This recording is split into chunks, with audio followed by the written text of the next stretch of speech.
Well, my publisher had learned that DC Comics, which was then called National Comics, had a book called The Justice League, and it was selling very well. And it was made up of a number of superheroes. So he said to me, Stan, why don't you come up with a book with a team of superheroes? And I really didn't want to do the same old thing with guys who just wear costumes and masks and have secret identities, and the girl is always a token girl who has to be rescued all the time. In fact, at that time, I really wanted to quit, because I had been doing these comics for about 20 years, and I had the same instructions from my publisher all the time. Don't use words of more than 2 syllables. Don't play up too much dialogue. The readers get bored reading dialogue. And so I felt I was just writing one-dimensional stories. And my wife said to me, Stan, if you want to quit anyway, why don't you do the next book you do the way you want to do it, just for fun? The worst that happens is you'll be fired, and you want to quit, so what's the big deal? And luckily, that was when he asked me to do this team of superheroes. So I thought, how can I make them a little different than what had gone before? 1, no secret identity. 2, the girl is going to be as much a valuable member of the team as the other 3 guys. 3, instead of the heroine not knowing that the hero is really a hero, the Clark Kent, Lois Lane syndrome, I'll let them be engaged. They know each other and they know what they do, and that's it. And instead of the typical teenage sidekick, I'll get a younger member, but I'll let him be the brother of the girl. So after the girl and the guy get married, he'll be the brother-in-law. So it'll be a little family. And I felt at least that'll make it realistic. Then to continue, I felt Reed Richards will be the hero. Reed Richards, or Mr. Fantastic, as he modestly called himself. I don't want him to be the typical square-jawed hero who says, let's go get him. But I thought I'd make him a little bit more like me, something of a bore. He talks too much. He uses whatever big words he can think of. And I'll have fun with that, because the other members will always say, will you shut up? Can't you explain anything in a simple way? And I thought I'd have them talk to each other like real people do. Then I needed a 4th member who I wanted to be totally different, a guy who's really strong. But I thought, what if he's half monster? What if he could supply a lot of the humor and also a lot of the pathos? And I don't know, I think really, I don't know how I came up with the idea, but I'm so glad I did, because I love the thing. I think he's one of the best characters I ever came up with. As you can probably tell, the main objective was to try to make them as close to real human beings who might have possessed superpowers as I could. My all-time favorite Fantastic Four villain, in fact, maybe my all-time favorite villain, was Dr. Doom.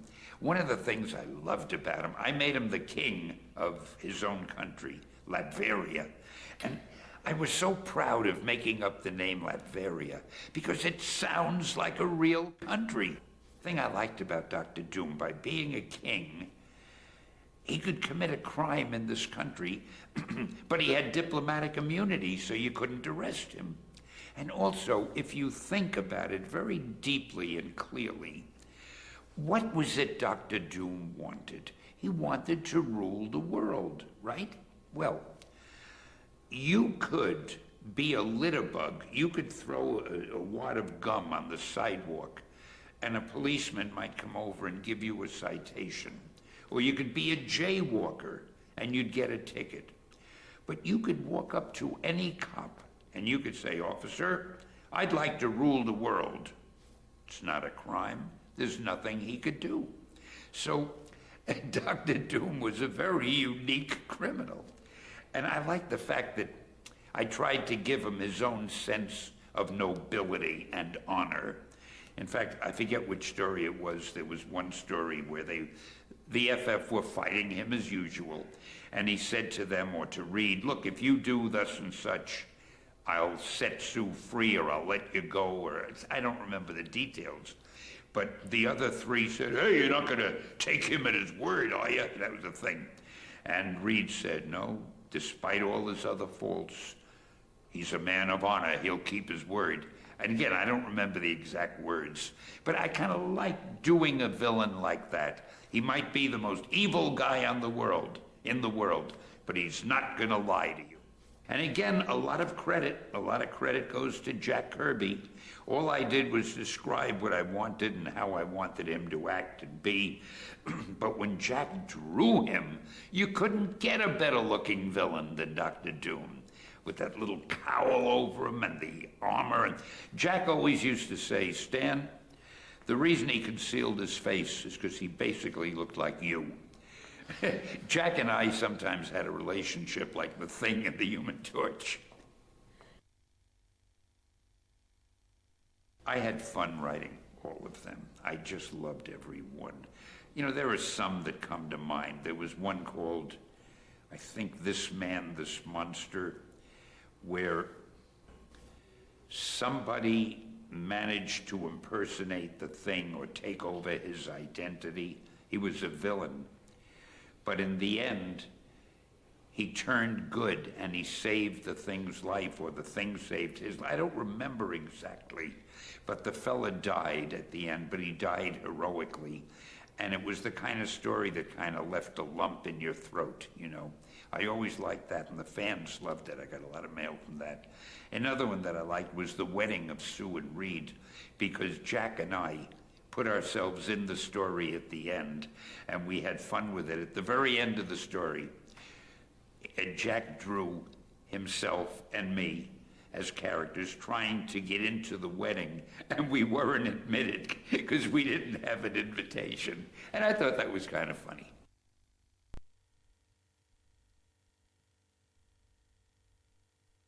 Adapting a comic book to a movie or a video game is really no different than adapting a novel to a movie or a video game, if you were to do that. Actually, it's easier because in the comic book, you've already established the look of whatever the property is. And all you have to do, in the comic book, the characters don't move. You know, Steven Spielberg said to me a long time ago, I'm quite a name dropper, but he said to me, you know, Stan, you and I do pretty much the same thing, except my pictures move. I always remember that. In a comic book, the pictures just lie there. So if you're doing a video game, you take those pictures and you use that as the basis. That's the start. That's the storyboard for your show. But then you've got to animate them. And that's fun. And that's, I think, where the excitement comes in. The same as a movie. When the movie adapted the Fantastic Four comic book, they looked at the pictures, they got the look of what the characters were like, what the settings were like, but then they created their own settings, but based on what they had seen, so that they had the same feeling, but still everything was original and was new.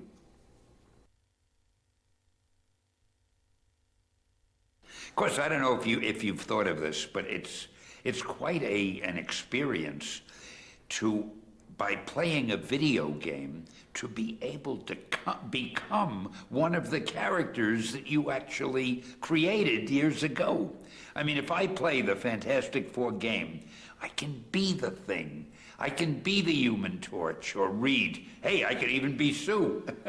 So, I mean, that's something that nobody could have done years ago. Look at that, it's scaring everybody away. Except that one stupid little guy that chased me.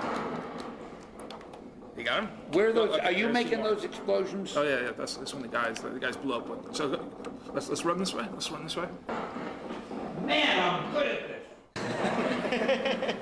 Well, I don't want him to right. Well, where are the bad Yeah, guys? this way, let's go. Okay, right Find me a bad guy. Right up here. Let's follow the blue guys. Read here. Let's go. Here they are. Oh, there we go. Okay, watch out, bad guy. We're gonna get you. Hit that O button. Go to you and hit which button? The O one again. Okay, I'm gonna go to you. There's the O button. Hey, what are you doing? That's a funny thing, Excelsior. I used to write this column in all of the Marvel comics called Stan's Soapbox. And I also wrote a page called the Bullpen Bulletins page where I'd give news items about what we're doing and I just rapping with the readers. And I would end all the columns, I signed Stan, and you don't want to just say Stan, and you don't want to say yours truly or sincerely yours, it sounds so stiff. So I'd end by saying hang loose, or face front, or enough said. Didn't matter what I signed those columns with. I noticed that the competition started using those expressions in their books. And I said to myself, I've got to think of something that they won't copy because one, they wouldn't know how to spell it, and two, they'd never know what it means. So I came up with the word Excelsior, which means upward and onward to greater glory.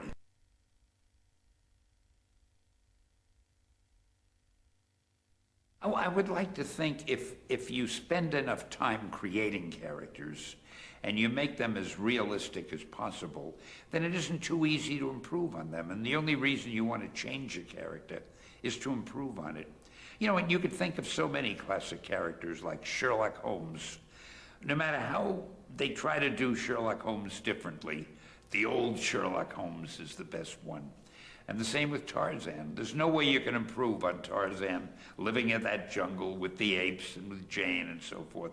So I would like to think that the Fantastic Four were just well structured. And of course, the way they were drawn by Jack Kirby, the artist I collaborated with, and I like to refer to him as the co-creator of the Fantastic Four, because without him, and without that magnificent artwork of his, I don't think it wouldn't have been the same thing. He brought those characters to life visually. And he was very consistent. In his drawings, he gave them the personality they had. And whether it was the second issue or the 100th issue, he never varied them. They were always the same characters. So I think that Jack helped me to build such a solid foundation for these characters that it was just tough to change them as the issues went on.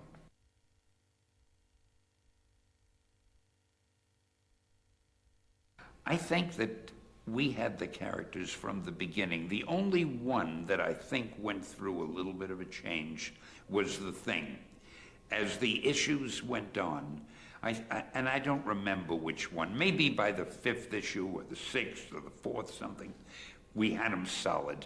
But the first 2 or 3 issues, Jack was feeling his way with the Thing also. And it didn't take him long, though. But Reed was always Reed, and Sue was Sue, and Johnny. They didn't vary as the series went on, not when Jack was doing them.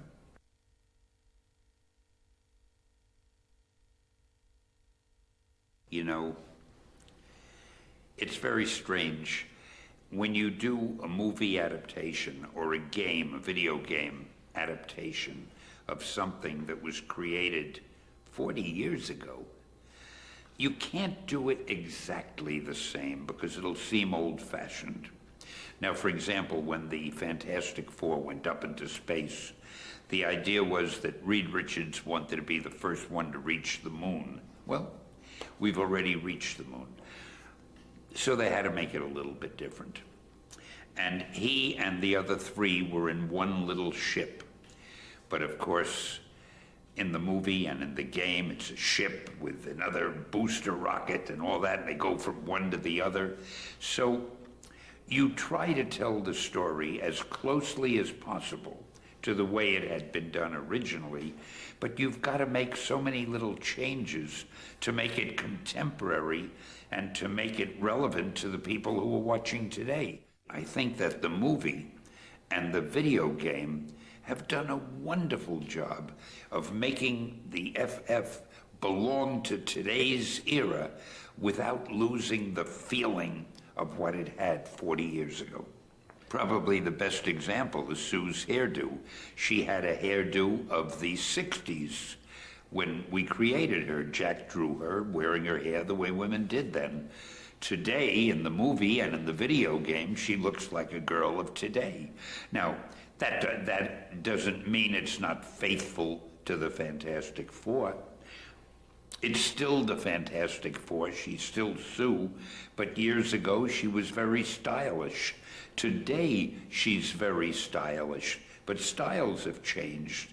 So the artists and the designers did a wonderful job by changing her the way they did. And people often ask me, well, aren't you offended or upset when that happens? And absolutely not, because it just shows that the people doing today's versions care about the product and they want to make it belong to the era that it's in. Now, they're all my favorites. I love Reed because he was so boring and so serious, and yet he was there in a pinch. You know, he was a true hero.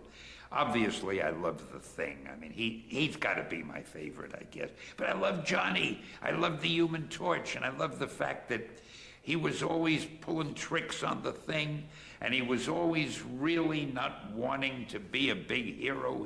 If only he could have been out with his girlfriends, he'd have had a better time. And Sue was great because she was as brave, as courageous, had as much power. That force field of hers saved them so often, and the fact that she could turn invisible, and I love that. I loved them all, but I guess The Thing was my favorite. I'm the smart one now. Yeah, I'm the dumb one. Hey, you don't call my thing dumb. Here we go. Jump. I can jump. Watch me have him jump over there. Jump! This is fun. Jump! There we go. A giant Jump. spider to fight. Oh, okay. Now let's get that. Do you want to handle him first, and I'll be back up for you? Yeah. Go ahead. I'll cover you from here. All right. I'm going to hit somebody. Wait. Yeah, I'm hitting him hard. Who am I hitting hard? You're hitting that tree. Well, boy, that tree isn't going to mess with us anymore. All right, back we go. Oh, now you had The Thing jump. Yeah. Jump Wait a minute, why does he jump further than Reed? You picked a better character. He's got bigger leg muscles. That's the Hulk. Oh, well, he does too.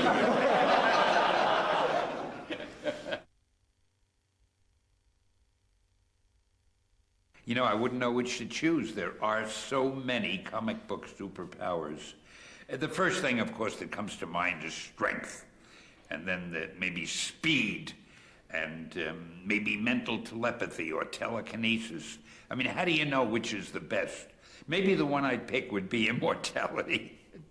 Probably to a young kid, the first thing he'd think of would be, I want to be strong. Maybe as you get older, you say, I'd like to be as smart as Reed Richards. And maybe at some point you say, oh, if I could only fly through the air like the Human Torch. So it depends on what stage of life you're in.